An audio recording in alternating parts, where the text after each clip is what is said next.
যদি মুসলিম নারীদেরকে ঘর থেকে বের করে নিয়ে আসা যায়, তাইলে কোনদিন আর খালিদ ইবনে ওয়ালিদ তৈরি হবে না, তাহলে কোনদিন আর ইবনে তাইমিয়া তৈরি হবে না, কোনদিন আর আবু হানিফা তৈরি হবে না, আল খাওয়ারিজম তৈরি হবে না, ইবনে সিনা তৈরি হবে না, ইবনে খালদুন তৈরি হবে না।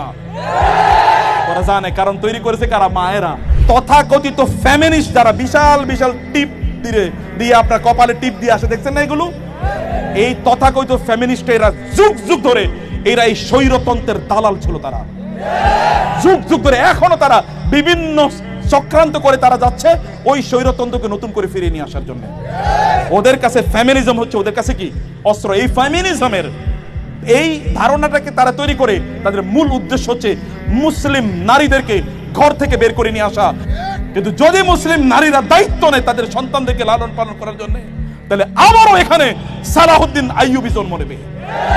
ওরা জানে, কিন্তু এটা বিশ্বাস করে ওরা জানে। যেই যুগে রাসূল সাল্লাল্লাহু আলাইহি ওয়াসাল্লাম বলেছেন নারীদের পায়ের কাছে, মায়েদের পায়ের কাছে পুরুষদের অর্থাৎ মানব জাতির জান্নাত, ওই যুগে তো মহিলাদেরকে জীবন্ত প্রতীত করা হতো। ওই যুগে এই কথা বলা এটা সাধারণ ইস্যু নয়। ওই যুগে এই কথা বলা এটা সাধারণ ইস্যু নয়। যেই যুগে নারীদের কোনো অধিকারই ছিল না, সেখানে বাবাদের সম্পত্তিতে এবং স্বামীদের সম্পত্তিতে তাদের উত্তরাধিকার নিশ্চিত করে দেয়া, এটা কেবলমাত্র আল্লাহর রাসূল সাল্লাল্লাহু আলাইহি ওয়াসাল্লাম করেছেন।